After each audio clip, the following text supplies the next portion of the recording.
levels and paths, and thus swiftly attain the state of Vajradhana.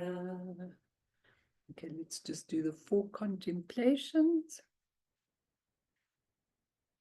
May all beings have happiness and create the causes of happiness.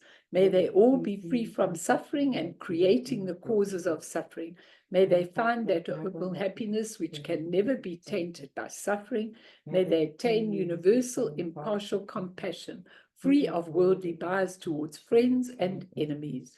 Sem jen dam je dewa tang dewe ju tang din pa ju jik, dungal tang dungal chichu tang drawa ju jik, dungal mepe dewa tampatang mindrawa jutik nearing jaktang ni tandrawe tangnom chempola ne pa jutik. So today we're going to finish this set part 2. To truly know one's obstacles is to no longer have obstacles. And we're going to go back to Padmasambhava's secret teaching. And then, strangely enough, I came across the most beautiful teaching of the light body and what it really means. And I'm going to do that next time. It follows beautifully from, this clearing of obstacles. So I'm going to do that with you next time. It's really amazing. I told Annie Lama yesterday, I said to her, every time I'm thinking like, what should I do next? Something plops into my hands, which is such a blessing. And I think that blessing can only happen because of you. Because if you weren't there, I wouldn't get that. So I'm very grateful to you for allowing me to do what I love the best in life, which is teach the Dharma. Okay. And I'm grateful to all of you. So I'm going to start with a little Zen story, and it goes like this. 4 students of Zen promised one another to meditate for 7 days in silence. Oh, I've been bitten by mosquitoes, sorry. On the first day, all were silent. Their meditation had begun auspiciously, but when night came and the oil lamps were growing dim, one of the students could not help exclaiming to a servant, "Fix those lamps." The second student was surprised to hear the first one talk. "We are not supposed to say a word," he remarked. "You two are stupid. Why did you talk?" asked the third. "I'm the only one who's not talked," boasted aloud the fourth student. Now, when you look at that, you can say, how dick and dumb are they? But you know what? That's how we are. It's called unawareness. We promise to do things. We try and do the practice. We want to gain enlightenment. We want to do things. But the next thing is we fall back into our usual habits. And it's really important for us to realize that if we don't develop that pristine awareness, then you just fall back into your usual thing. And looking at those secret teachings of Padmasambhava, translated by Kenneth Lipman, he talks about how obstacles don't really exist per se, except as reflections in our minds. There is something there, definitely, when you've got an obstacle, but it's not what we think. So instead of working hard to get rid of the obstacles, maybe we should rather concentrate inwards and change the reflection. Especially where you have repetitious things happening to you, you have to change that reflection completely and totally. That's all it is. What if we were perfect before the obstacle appeared and we just didn't know it? What if? I always ask what if, because maybe you don't agree with it. But this is truly difficult to see for 2 main reasons. It's difficult to see this, 2 main reasons. One, we are totally conditioned to view all things as external to us, as solid and permanent. That's your reification, your solidity, and your duality. Those are our 2 mistakes, and we are conditioned with that. And secondly, which is a very important factor, the people around us mostly see things in the same way. Not necessarily the same, but generally they see things in the same way, because we are all collectively living in the same realm, the desire realm. We got there because of similar conditioning, similar unresolved karmic imprint.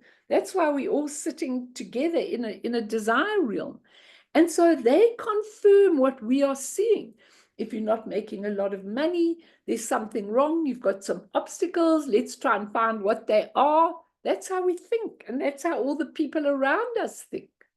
So it really takes a big effort to move out of that and move away from what public opinion really is.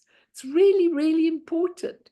And if we are awakening on this journey, we really have to ponder, why did Prince Siddhartha leave the palace when he had everything to make him happy and more, and a beautiful wife and a beautiful son and no problems whatsoever? Why did he leave? To find out the truth with unbelievable perseverance. He could see inherent suffering within all those so-called conditions of happiness. He knew inside him, what I've got, this is one lifetime, and it's all temporary and it's all transient, and why am I identifying with it? He could see, okay, and so he could see all these conditions of happiness, and soon they would be gone.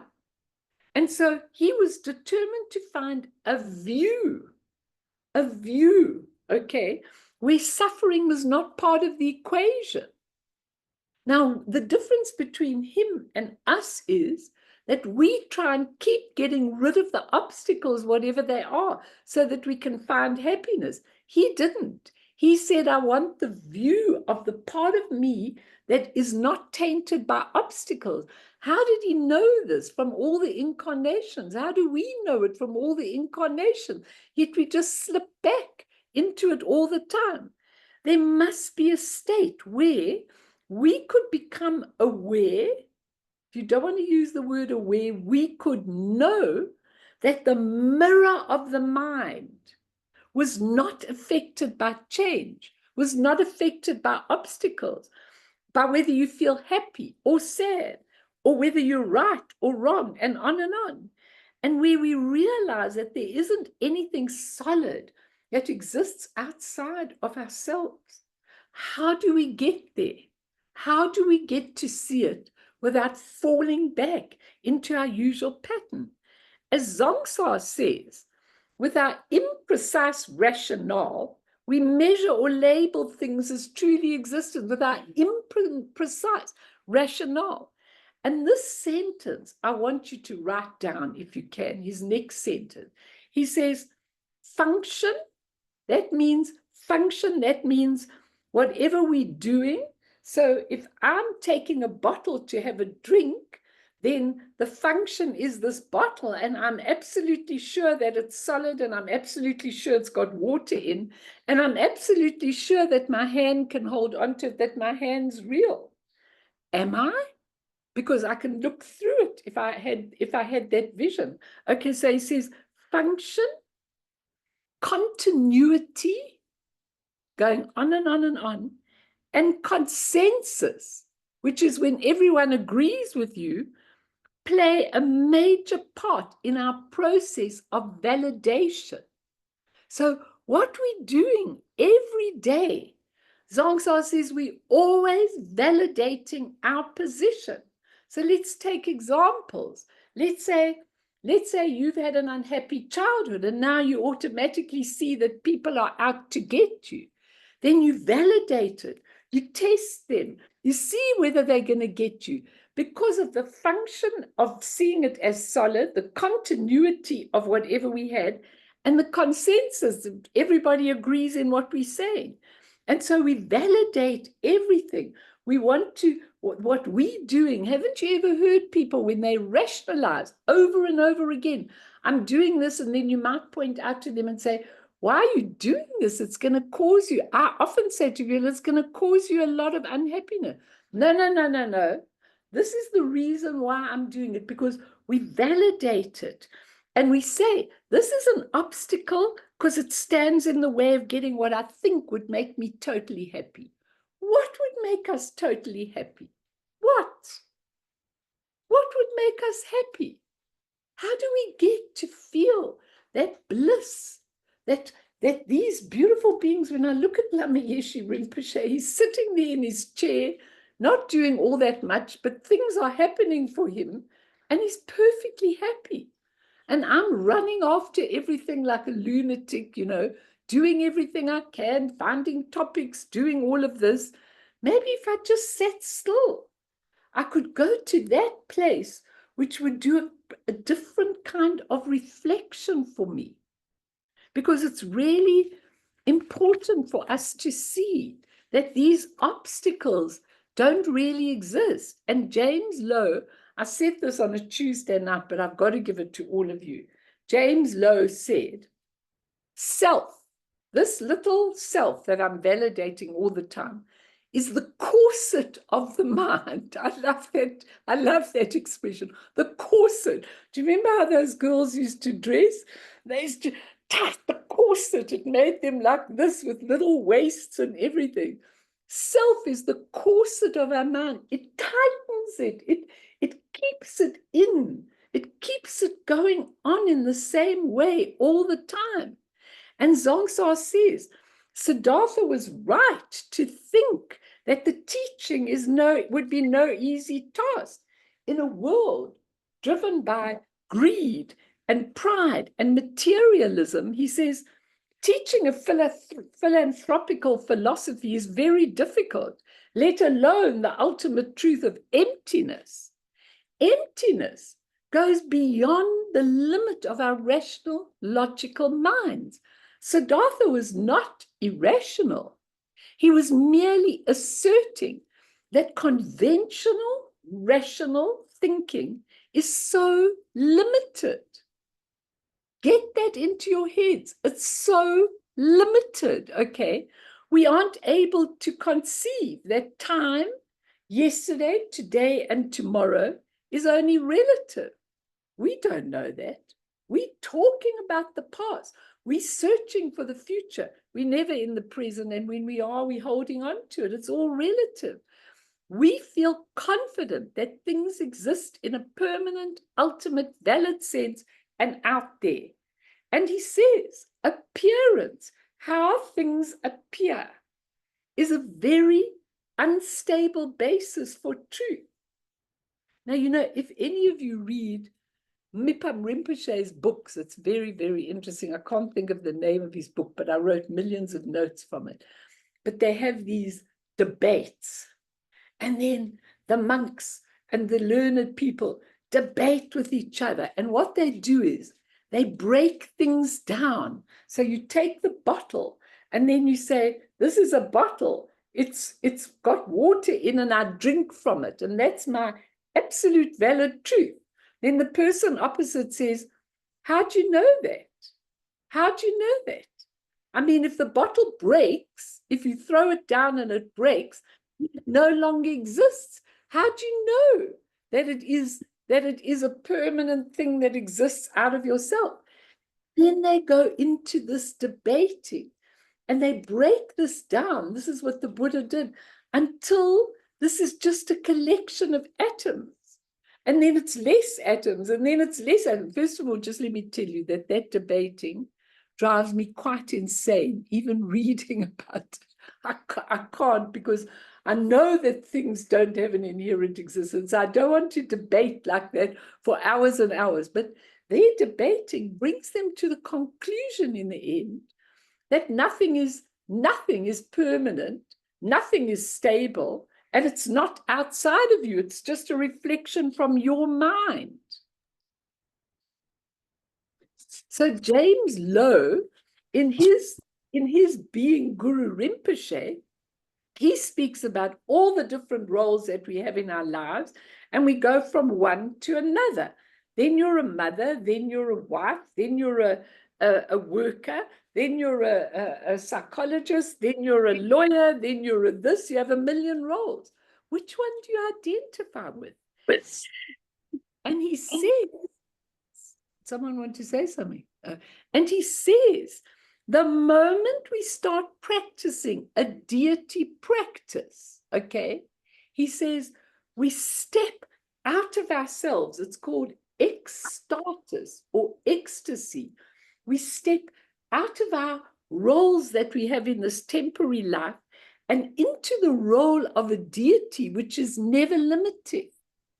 We are that deity, and it's not a limited role. And he says Milarepa could go inside a yak because he had no concept of a limited human body, small or big. We say, my body can't fit into a little horn this size because we're limited. We validate our limitation. He says, so there were no obstacles with the hailstorm. He just mute everybody because otherwise your own noises come through, okay? So he said, he actually said that there were no obstacles for Milarepa when he was in the hailstorm. And his student, Rechungpa, had also developed a lot, but he hadn't developed enough to know that you could take your body and that it wasn't solid and permanent. You could fit it in a yak horn. Okay. And James Lowe explains in his book, Being Guru Rinpoche, that hundreds of roles, 8 main ones, but his sense is to take his Buddha nature as the central role of who he is. And that's your common role in all the different dramas that you're involved in. And if we did that, we'd have no obstacles. But how many of you, when you're in a difficult situation, how many of you actually think, what would my Buddha nature do? How many of you throw it open to the Buddha nature to come through? I really throw open my teaching to my Buddha nature. I really, really do. Because I'd much rather it came from there than it came from Melanie. And it's really important that we all understand this, that your true nature knows, is aware, knows everything. And so it's much better when you start getting used to it, to hand over to it and let it work through you. Now, if you take things like if you go to Sammy Ling and you go to the Pure Land, you go and look at the rocks there at the Pure Lands, then you see footprints in the rocks. Now, those were the Karmapa's footprints, okay? How do people make footprints in a rock? Because they do not see the rock as a solid rock. They just see it as a whole combination of atoms. And so they can take their soft foot and make an imprint in it.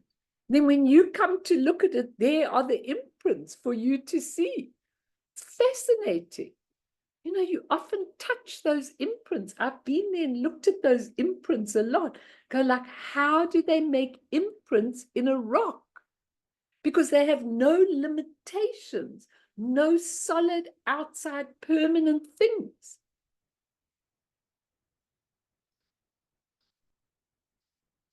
So we must go back to our article now. Just let me see if there was anything else I want to say to you. You know, I just want to say one thing about Kenneth Lipman, something that he writes. He says, we have to at least have a glimpse of a radically new perspective from which to observe ourselves, even a glimpse. Now, some of you, when you're in real dire situations, you suddenly get a glimpse. Oh, this is a blessing, or this is how it should be, or whatever. I mean, we were planning to go to Australia, then suddenly we got all these things about the dogs that you have to see their vaccinations, and it's got to be sent to Germany to confirm for Australia, and maybe we won't be able to go because of the dogs. And, you know, I mean, but you go like that, Mimi, but you know what? I actually feel surrendering. If we go, we go, and if we don't, we don't. And so to me, what's important to me is that I'm able to do my enlightenment, growth, teaching, sharing, wherever I am, whatever I do. Okay. I would never abandon my animals ever, because they're like your children, you know. But the thing is, I see these things. I see how the llamas respond to situations. They aren't obstacles. They just are what is. So let me hear from one or two of you how you feel. Interesting, because you start changing. You start changing yourselves, and then everything starts changing for you. Are you all comfortable with it? I'd love all of you to put your cameras on. I like to see you if I can. It's much better, because then I can see if you're absorbing or you're not absorbing than just names. But I like it when you put your cameras on. It's not, then I can see you. Otherwise, I can't see you. Melanie, I have a question. Based on what you said, I was thinking about with children, because to begin with, they don't have all these concepts. Wouldn't that things be more possible for children? Absolutely. If you saw my nieces and nephews on Friday night who all came over, they're little, they come into my shrine room and they take every instrument out of the cupboard, and they're all trying and they want to know what is it. And then I taught them how to do the Vajra body. They're all standing and doing the Vajra. Children do not have obstacles. Okay, they just see things straight because they haven't got an analysis like we have. But within a couple of years, I can see with my grandchildren, they've changed. Now they sit on the bloody iPads watching stuff, much rather than playing with you or looking in your shrine room or whatever the case is. Is that a better way of life? Soon they learn the rational way and to see it like their parents do, and to see it in these deluded ways. We all are like that. And so it's really important that we start training and that we allow our children to be free. When children go into, they always give the example, when children go into a temple, they see the colors, they see the thing. They don't need to know every detail that we need to know. They're not, they're free, they're open, they respond. But how quickly, Tati, do they close down because of what we do to them? How quickly do they close down? How can we change this? You know, that thing you sent me of Zongsa, all of you should actually get it. You should put it up, because in the beginning of this teaching called The Buddha Jumps Over the Wall, they show his school in Singapore for children. And this school is an absolute delight. These little children are taught all about their Buddha nature, and they show you all the examples of the children being taught of Buddha nature. And I think to myself, why don't our kids get taught like that? Why? Because nobody even knows. You just get taught technology, rational mind, obstacles, all of that kind of thing. How are we going to change this? In a golden age, it changes of its own accord. But we in that age of deterioration, which is degeneration, which is most unfortunate, you know. Anyone else want to comment on all of this? Because it's so important for all of you, you know. Yeah, my Yeah, grandchildren, their favorite thing is to take my bowls with the gongs and yeah. to let the sound go on, and they want to know who can do it longer. It's their favorite thing to do. So that's how it can work. And then you need to translate that for them. Because I do it too with them, the gong, and then they hear the whole sound going. And then you need to say, just small thing, kids, the whole of sound is like the gong. It's just that we hear something different. So when we hear a dog barking, we go, shh. When we hear a glass breaking, we go, oh my God, what happened? You know, even though in the Jewish religion, you break a glass for good fortune, you know, when you're getting married. So it's our interpretation. So then you say to them, how can you take the sound and apply it even when your teacher's shouting? Imagine when your teacher's not being very nice and you hear it like the sound of a gong, just beautiful sound. You know, it's up to you how you hear it and, you know, how you respond to it. I'm trying to give you the whole thing of Padmasambhava's teaching, which is so beautiful, so beautiful. Mel, Please, please, yes, please. They asked Michelangelo, how did he make all these beautiful rock images? They said, well, it's very simple, actually. He said, I saw the angel in the rock, and I chip away slowly, slowly, slowly, until I've set her free.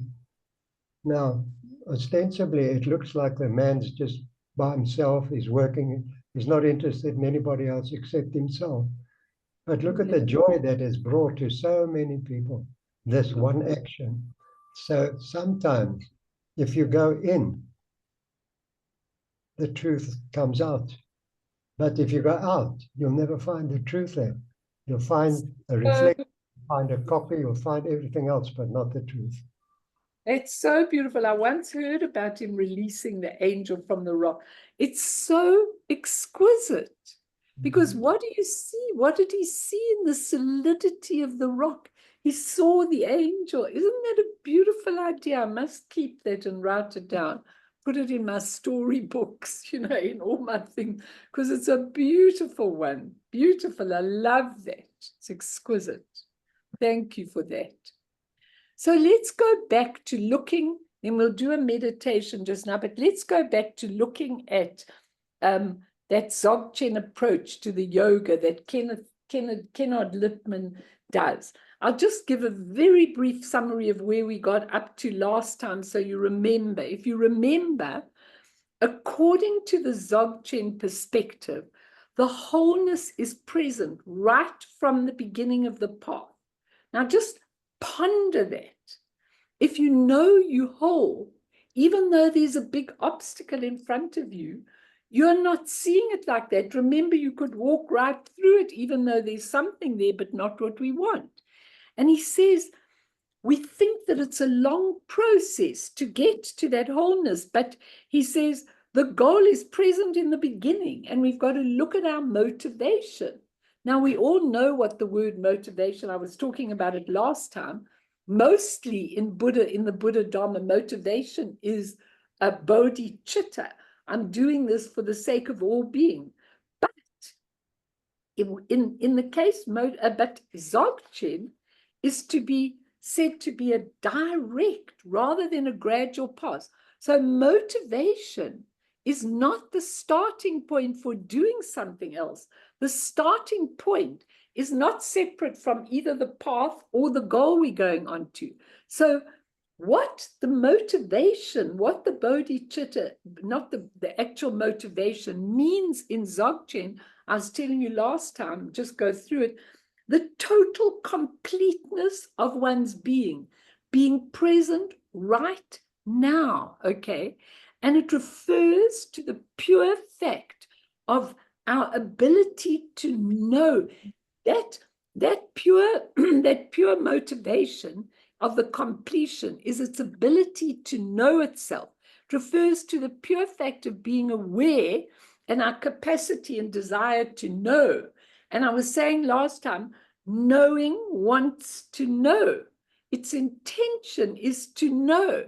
And that experience of the practice of Dzogchen is to experience and be this knowing. Now, as soon as we know, you know, when people say to me, Melanie, how am I going to change this? I can see what you're saying, but I can't change it. Then I always take something in the room and I say, this is awareness. This is your tool. This is the only tool. Just become aware.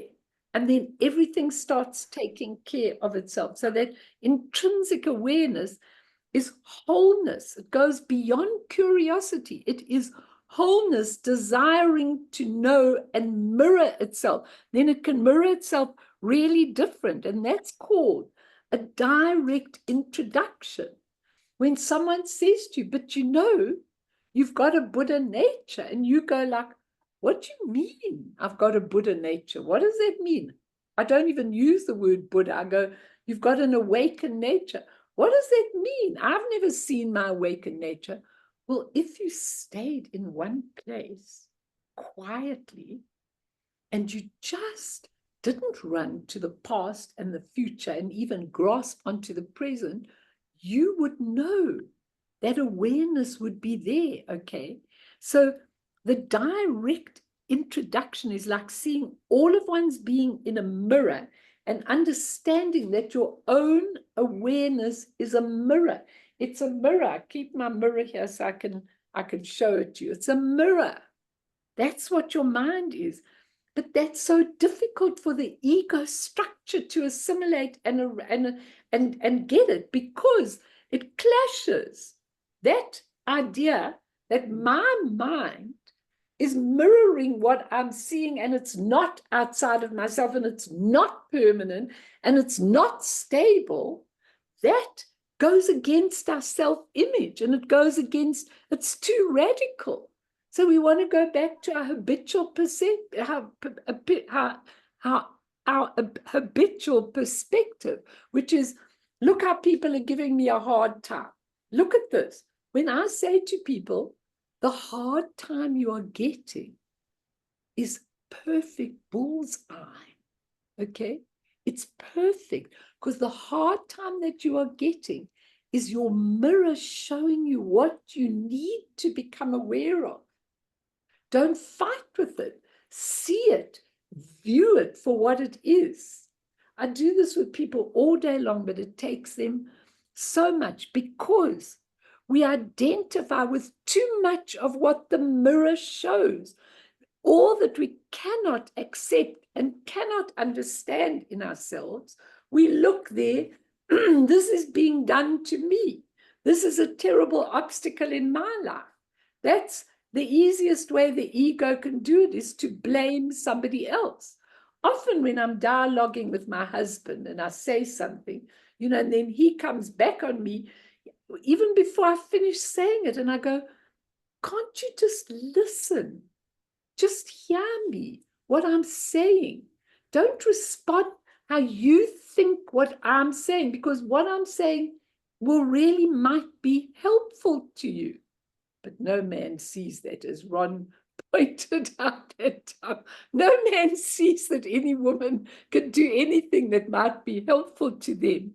But if we cannot be whole, what happens is we split off a part of ourselves, and that part creates the observer who judges, who struggles, who strategizes, who defends, who needs such a self-image. So instead of seeing that we whole, we split off a part of us. And so what we're seeing is our ego's way of seeing everything. And we can never relax and open up to an awareness that is truly free to just let everything be experienced and to create out of that pure knowingness bodhicitta.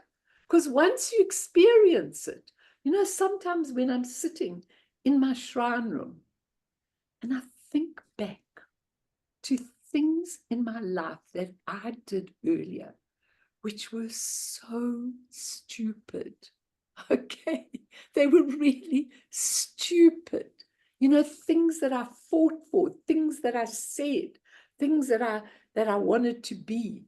I mean, they were so stupid. And I look at myself and I actually say, I'm really sorry for even having that idea, because it was just selfish. It was ego. It was everything.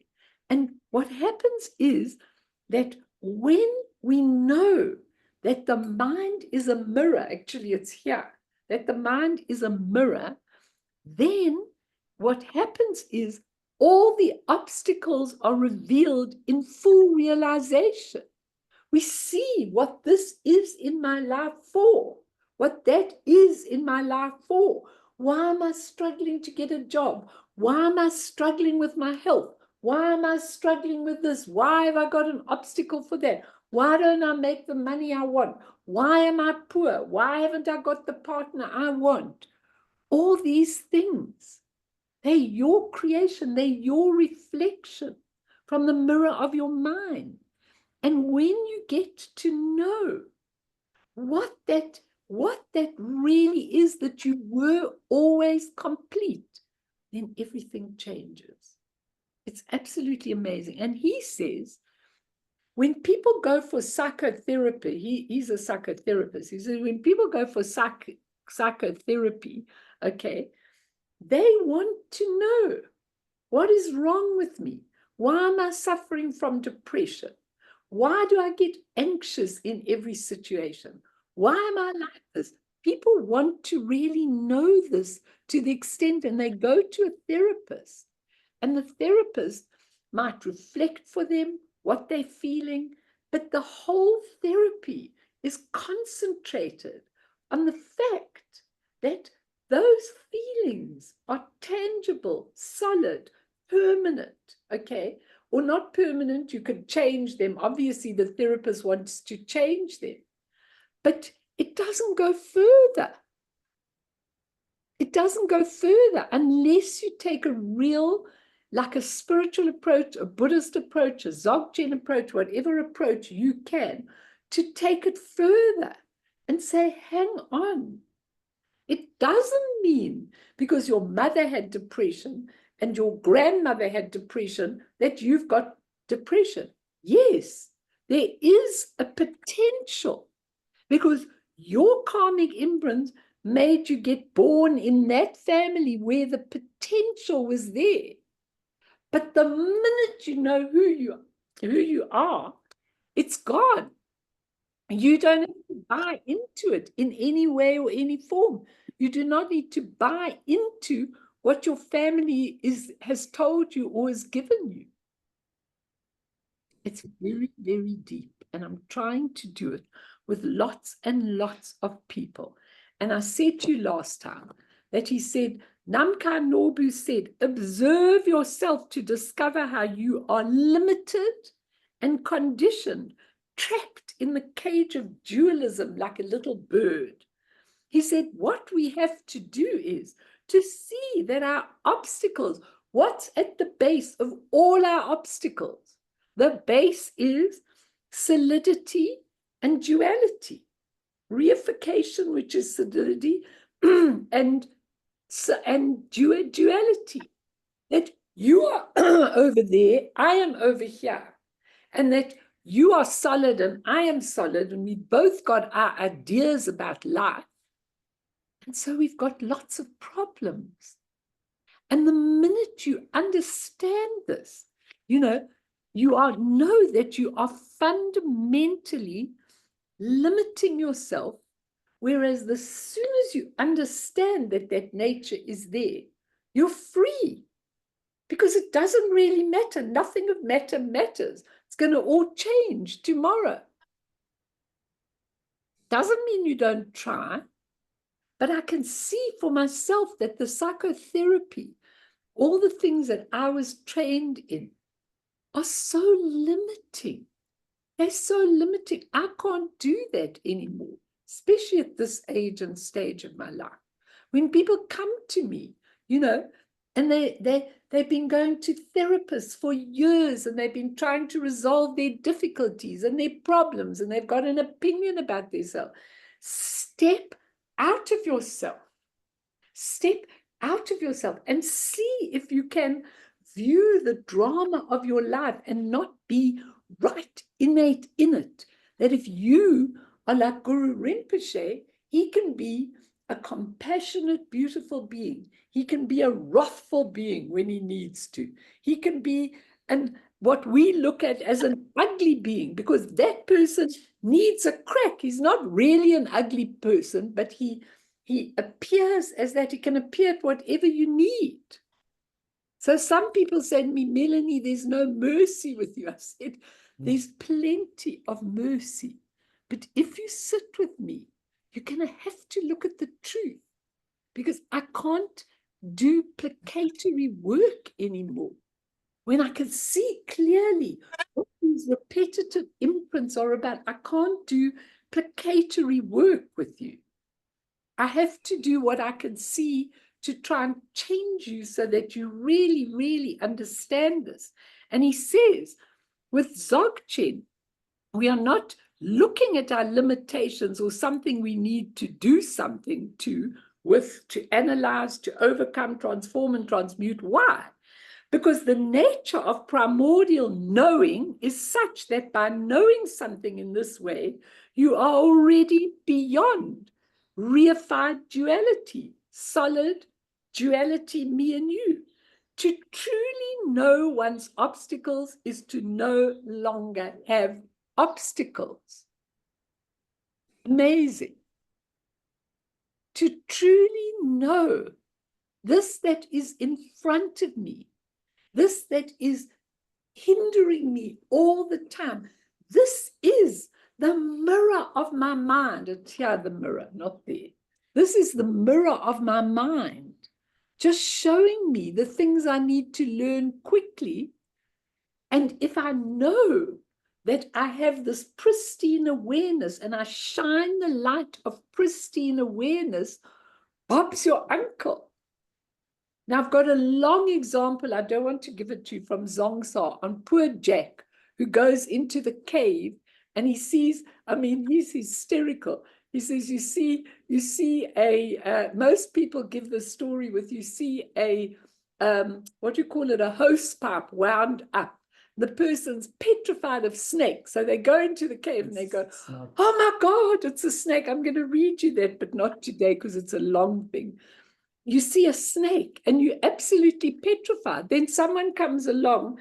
They tell a simple story of this, but he tells a very complex story. Someone comes along and says, I'm switching on a light in the cave.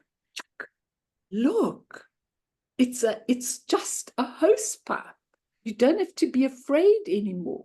Okay. Jack may even see a snake where there isn't a hose pipe, but he calls it a Giovanni tie that was rolled up. He doesn't call it a hose pipe, okay? But you switch on the light, and suddenly Jack says, oh, I don't have to be afraid. I'll give you that whole example, because the light has shown me that it isn't what I thought it was. Now ponder this when you've got hardships and obstacles in your life.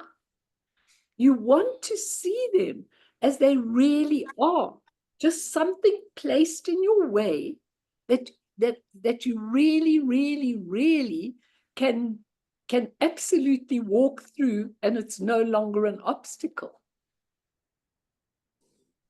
I know this is quite difficult, but he goes on to say that's the uniqueness of this pathway. And then he talks about the SEMD teachings of Dzogchen with shamatha and vipassana. Now, how you learn shamatha and vipassana in most of the lineages, shamatha is your calm abiding, and vipassana is looking in some way. But in the Dzogchen, vipassana, just let me get the exact thing for you. I just want to get this because it's really important, because vipassana in Dzogchen is very, very different. And it says here, just hang on, I've got to find it. I can't find it. I'll look in a minute. Okay, but basically what it really tells you is that vipassana, the true meaning of vipassana, is insight into the nature of reality. It's not into all your things that you're looking. It's insight into the nature of reality. What is this reality? What is it about? Why am I here? What am I doing here? You know, I've told you that I've been taken right out of my comfort zone, and I'm not sleeping very well. I don't have the energies in the room. I'm really waking up a million times at night, and we've got our animals with us and everything, and I'm really waking up a lot, which is not good. But you know, I've been thrown totally out of my comfort zone. I don't know where we're going after this. I don't know what we're doing.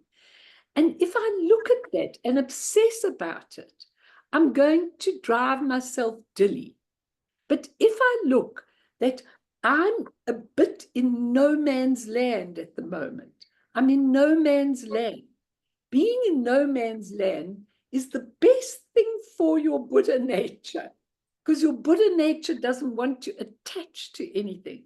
So it's really, really important to know that it doesn't really matter for me, as long as I can give service wherever I am, whatever I do, wherever I live, wherever I go.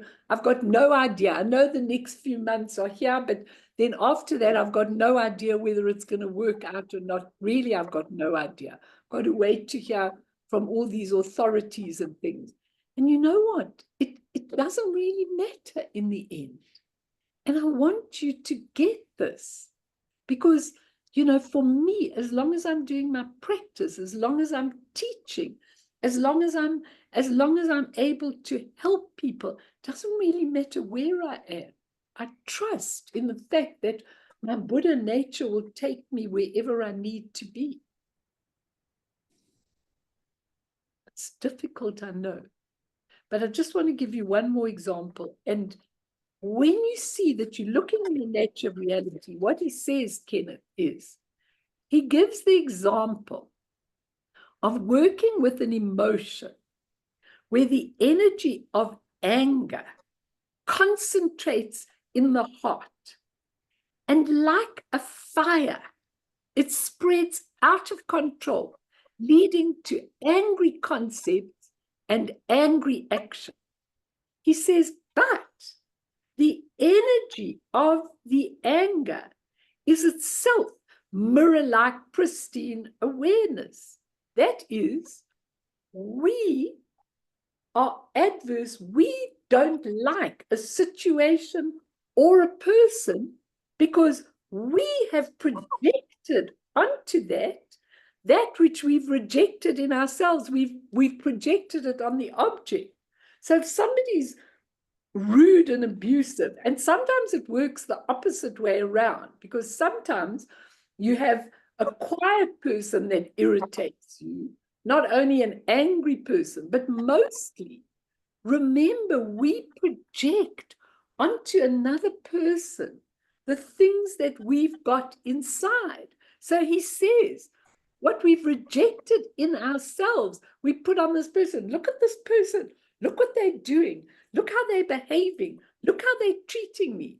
That's your own projection. And he says, the object then acts, the irritating mirror, showing us what we don't want to see in ourselves.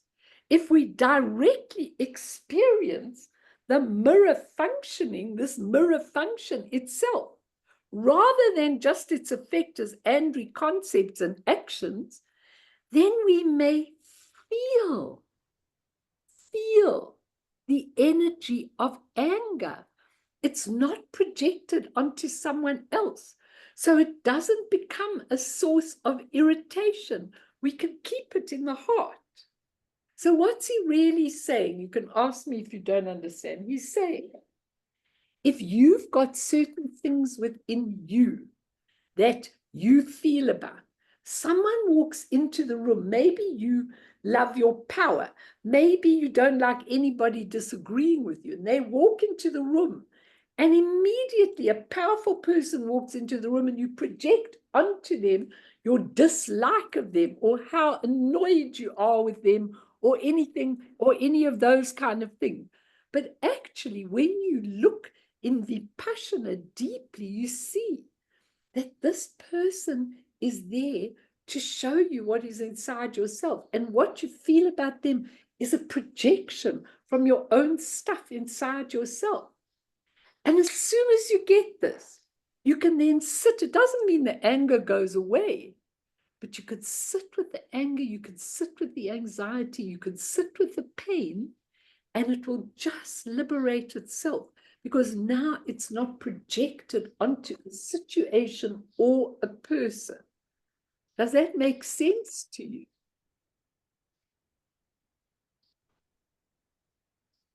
It's really, really interesting because, the whole of this stuff is so, so interesting.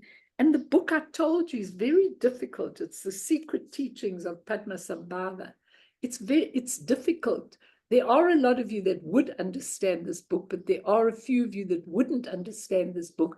And don't struggle with it, because I'd rather you read things that you're very comfortable with, because he's got a lot of stuff in here that is quite difficult about the 5 elements and how they combine and how we get together. And it's difficult stuff. I'll teach you. I'll take some of it and just make it accessible to you. But can you understand what is being said here? What is being said with the whole of the Dzogchen? That you are complete in yourself. And that all the things you thought about yourself are just your own projections. Because that awakened nature is perfect. It knows, it's perfect, it's aware. So many people are not aware. I've got that beautiful story of, I think it was Dajjal Rinpoche, or one of the Rinpoche, or Dilgo Khyentse, I'm not sure, when there was this thief who really had enough of himself, and he just couldn't deal with himself anymore. So he went to see Dilgo Khyentse, I think it was Dilgo or Dajjal, I'm not sure. And he asked him, I'm a sinner. I'm in torment. What's the way out? What can I do? The master looked at the bandit up and down and then said, well, what are you good at? He didn't say, oh, my darling, I'm going to help you to feel better about your life. He just said, well, what are you good at? So the nothing, replied the bandit. Nothing, said the master. You must be, barked the master. You must be good at something. The bandit was silent. The bandit was silent for a while, eventually admitted, actually, there's one thing I have a talent for, and that's stealing. I'm so good at stealing, okay? I'm brilliant at stealing. The master chuckled. Good. That's exactly the skill you'll need now. Go to a quiet place and rob all your perception and steal all the stars and planets in the sky and dissolve them into the belly of emptiness, the all-encompassing space of the nature of mind. So go and steal everything in the universe and then see what happens. And within 21 days, the bandit had realized the nature of his mind and eventually came to be regarded as one of the great saints of India. That's a wonderful story. So your skillful means is to see what you might be good at. Maybe it's bad. Maybe you're a good critic. Maybe you criticize people very easily. Then what would the master say? Okay, let's see. Your criticism is something that you do with absolute accuracy. Now let's turn it around and let's see if the same criticism you could shine your light on people and help them to get where they're going, rather than criticize them and judge them as you do from your ego. It's beautiful material, everybody. Anyone want to say anything? And then we're going to go, because what are we made of? What are we made of? Now that's what I want to do next time.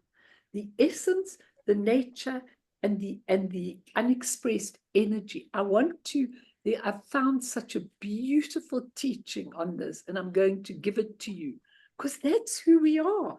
That helps us to identify with who we are. And we're always so self-critical of ourselves. I don't know about, sorry, yes, please. I just want to mention to you, unfortunately, next week we won't be able to be with you. So Sure. I'm going to say something that you may be bringing up then. But what came to mind when you kept showing that mirror is from a Dzogchen perspective, there's a very simple thing: be the mirror. So all these reflections, everything's going on in your life, just be the mirror. And the way I found effective to do that is Yes. to work with awareness. So you are aware of the awareness, and you do that simply by taking your awareness. For those who can do it, for those who can't, it needs practice. You look into, like you're looking into the back of your mind, you look into the back of your head. If you can stay there and become aware, it will work. It eventually something clicks and your own awareness becomes aware of itself. And then you're in a different ballgame. It's a different league. That's beautifully put, that you're in a different league, because suddenly you're seeing a different perspective to everything, and the obstacle's nothing. Nothing, they don't exist. Yeah, or you work through them. Actually, things transform. I had an amazing thing yesterday. We have to go obligatory here to meals, which we pay for in advance. It's a whole story in your book, this. And you know, I got there and she put it down and it was the wrong food. It wasn't what, you know, what we should have. Ron went to call the person and I explained and said, but it should be this, it should be that. But I remained calm within myself. And this person who should have taken a role of, oh, I'm sorry, didn't. This person was so fascinated that we were vegetarian and started telling me how she wants to transform herself and she wanted help. How did we become vegetarian? So never mind our food that was wrong, which we remained with. I actually ended up helping her through this whole vegetarian crisis in her mind, because, you know, then she went away happy. And it didn't make any difference. The food wasn't correct. Okay, we ate what we could and we moved on, you know. But it was interesting to see how in the past, I think I would have become angry. I've paid for this, you know, that kind of attitude. But there was none of that. It was just, and it gave her the space to come up with a whole different need in her.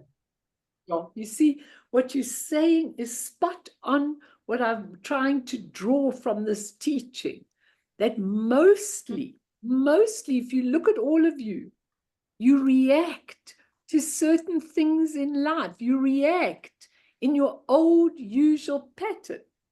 And when you change that reaction, when you shine, as you say, the awareness of the mirror of your mind, you actually see that this is given to you for that opportunity, open portal to unity.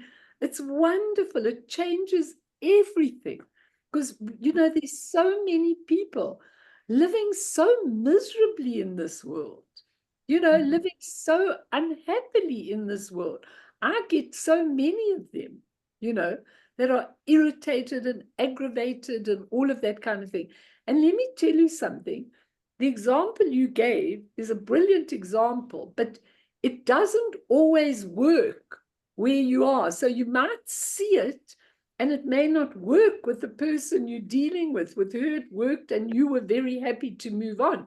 But the thing is, sometimes it doesn't always work.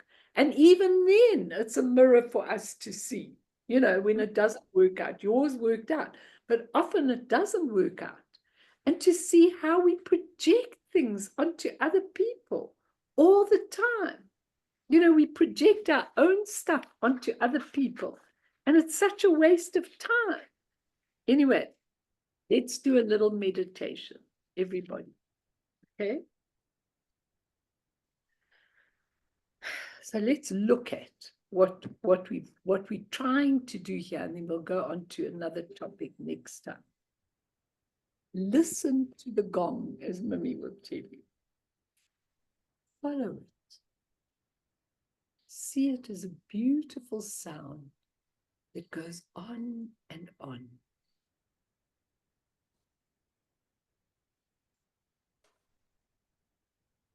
Follow that gong. And see that it incorporates all sorts of sound, everything.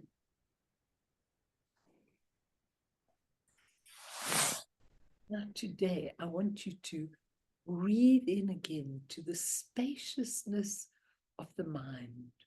Deep blue, blue and open and really, really spacious. And I want you to breathe it in. And as you breathe out, just let everything be. Everything. So even if flying into the blue sky, arguments, disappointments, suffering, resentments, anger, it doesn't matter. Just let them all be free. And I want you to realize this morning that one comes to recognize that all these states, beautiful and not beautiful, are intrinsic aspects of our fundamental knowingness. Once we know them, one does not have to strive after them. Once you know anger, it becomes mirror-like wisdom. Once you know pride, it becomes the wisdom, all-accomplishing wisdom. Once you know jealousy, it becomes action-perfected wisdom. Once you know desire, striving, craving, it becomes discriminating, discerning wisdom, teaching us all the time. So every single feeling of anger, every single feeling that we have inside us is able to be seen in its true state. That's what vipassana is. What is the root of resistance to working with all these? It means ignoring and not working with what is. Once we see that everything is just a projection of our mind, a reflection of our mind, we can just let it be, and it will liberate itself. It's a very difficult thing when you're going through an honestly difficult time. But wholeness, completeness, means that understanding what is in any moment or situation is so liberating. And that's what in Dzogchen is explained in terms of the essence, the spaciousness, the essence, the nature, which is awareness, luminosity, clarity, and the energy, which is unlimited. And when we're able to see ourselves like that, it's the most beautiful, beautiful thing in the whole world. There's nothing more to do. There's nothing more to say. It's rather to allow that open, beautiful spaciousness to absolutely be there. Now take an obstacle in your life. Take something that's irritating you. Take something that seems to be persecuting you. Take something which is really irritating and aggravating you. Just give it expression. Let it arise. And all I want you to do is observe, so that you're seeing what it is, not what you think and project it is, but you're just seeing it for what it is.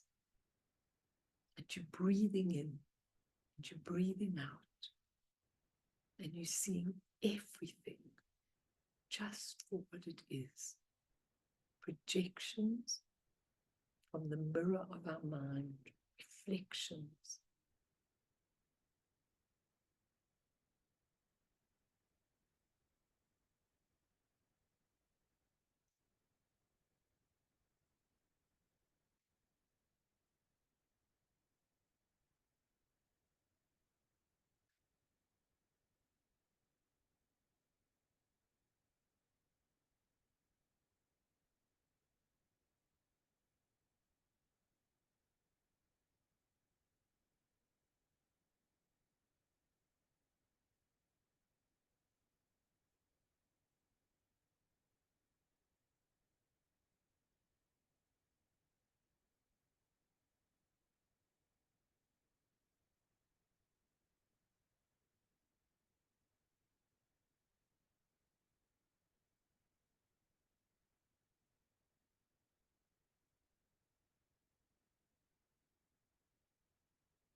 So questions, debates, anything you want to know about this. And then I'm going to give you one tiny last teaching, but anything you want to know. Yeah.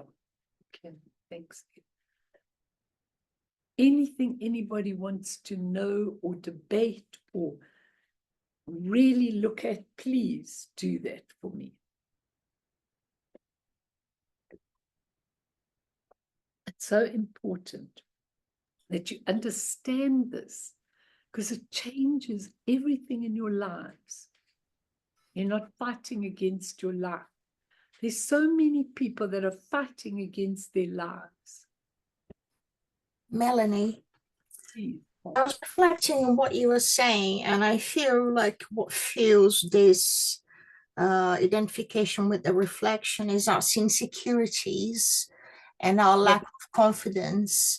So how do you know how we could look, in the terms of like Vipassana, how do we look into that? you see, it's such a good thing that you're asking that, because, insecurity, if you look at insecurity, what is it? It's a belief in this inner critic inside us, okay, that's got a limited perception of who we are, what we are, how it is. That's what our insecurities, you see, actually, there are no insecurities. Actually, there aren't any insecurities. Insecurities is only because of the limitation of the way we live our lives. We live our lives according to how we think other people see them, how we want it to be, happiness and sadness, wealth and poverty. That's how we live our lives. So actually, we spend half our lives trying to make ourselves secure. And does it work, Tati? Does it work how we make ourselves secure? It never, ever works, because whatever karmic imprints you've got to have are going to be there irrespective, of what you do and how you do it and how you look at it. But the quicker you look at it, the quicker it goes away. Insecurity is ego's path. It is not the path of the awakened nature. The awakened nature would never be insecure because it's complete and whole. Just think about that. That insecurity is absolutely and totally our ego's path, trying to make everything just how we think it should be. And then we think we're going to be happy. And are people ever happy? Are they happy when they've changed things and now they feel safe? Do we ever feel safe? How can we feel safe when we're living in a world of total change all the time?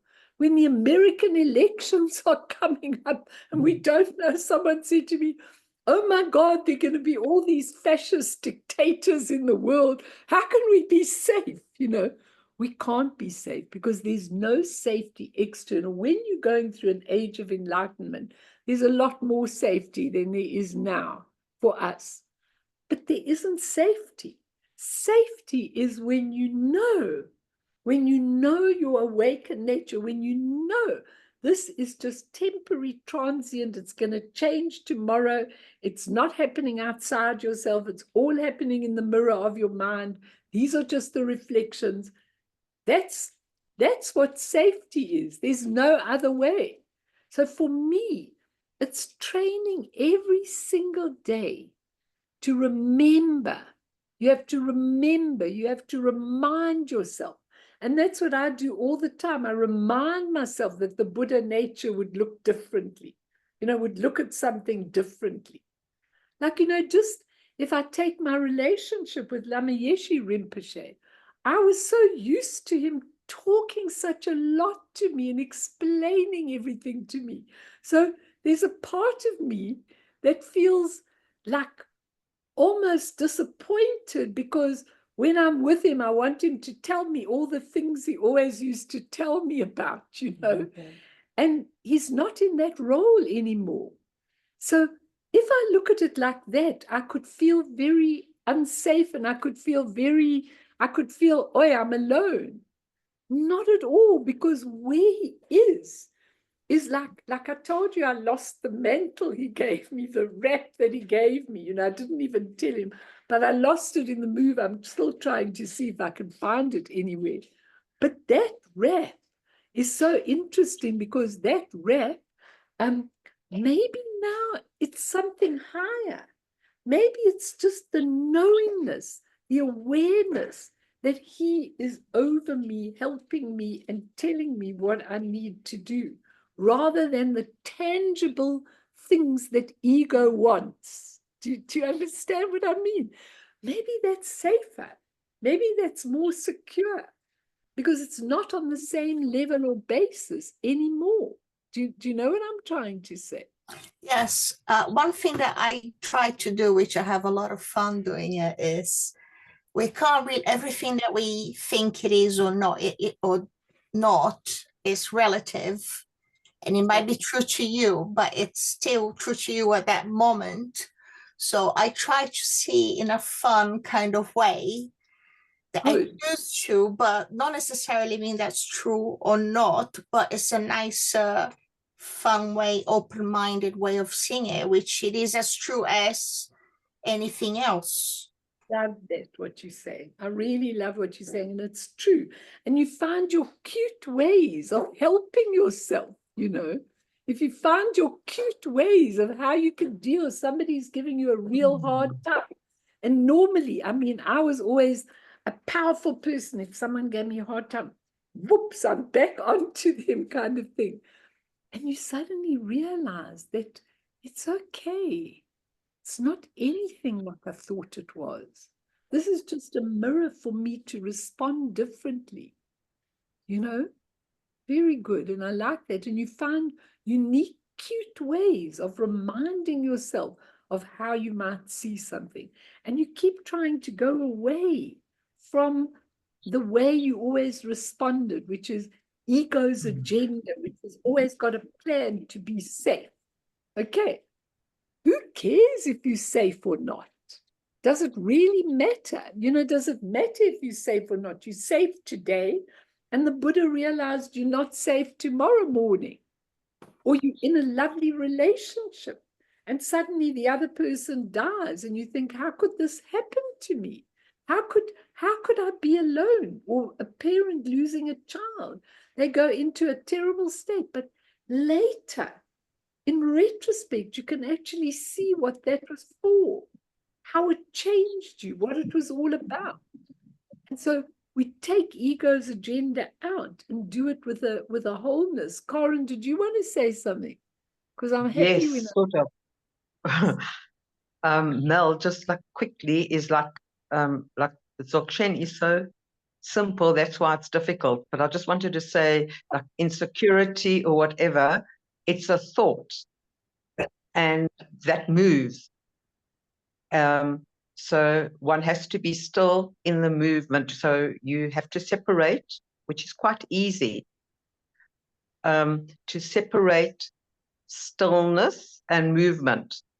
So thoughts move. So just don't cling to it. So you are still in the movement. If that makes sense or helps anybody, knowing, I'm not even going into the emotions and the feelings, but I'm saying it's our thoughts, and it's a way of, I'm saying, the attachment to the thoughts, because you know what? In that book, Tulku Pema Riksal, he says, mind is the root of all experience. If the inner mental attachment is not released, the grasping that is at the root of attachment will not be eliminated. The root of all desire, aversion, and stupidity is the mind alone. If we keep the mind itself in a state of non-grasping, the negative emotions will automatically be pacified. And he says, Talopa said to Naropa, not the appearance, not the thought, not the feeling. It's attachment that binds. Cut through the attachment, Naropa. So when you're in a bad state, or you're insecure, or you angry, or you negative about something, It's your attachment to that that is Mm. keep bound in that position. The minute you realize this is passing, this is transient, this is not me, this is not solid, and you allow it, it just dissolves of its own Mm. accord. But it's so difficult for people, Cara. So difficult for That's people. why it's so easy, because it's so easy. If you know what I mean, it is so easy that we make it difficult. That's what I personally feel. Yeah, Mm. and it's absolutely true. It's But it's a belief system yeah, for but so many years. one recognition of your true nature, and all Mm. of that is dissolved. Remember, that, everybody, one recognition of your true nature, and all of that is dissolved. Which is we So- all are body keeper, and that is it, actually. Mm. And not motivated to bodhicitta, we already are. What's Mm. natural to us is to Mm. help people. There isn't a single person on earth, not a Hitler, not a Trump, not an anybody who doesn't really want to Mm. help people. You know, there's not a Mm. single person who doesn't get satisfaction out of helping people, even the most evil people. What, you know, Mm. they love to help. We all love to be of service. Why? Not because we're told that that's the right thing to do, Mm. but because that's natural to our awakened nature. So when we do what is natural to our awakened nature, we're free. Think about it, everybody. Think about it. It's really, and it's very important. And I think even with health, David, that sometimes, you know, we don't accept the health, the ill health, or how you know, how much less we could do, because I know you're a very active person and everything. And I think that in a way that's given to us to stop going outward and come inward and just, you know, be able to be where you are. So let's dedicate, and then I'll see if anybody's got anything they need to ask or say. And then I will see you next week for a different one. So through this merit, may all beings attain omniscience, may all obscurations fall away from the stormy waves of birth, old age, sickness, and death. From the ocean of samsara, may all beings be freed, all of them, in terrible circumstances, in hostage circumstances, in everything. May they see in the war-torn zone, may they see that this is temporary, transient, impermanent, and will change soon. And out of this teaching, may there be some merit for all of them. Sonam die tamche zipane topne nepe dranam pamshene jegana chi balak tropaye sipe sole doa do warshu.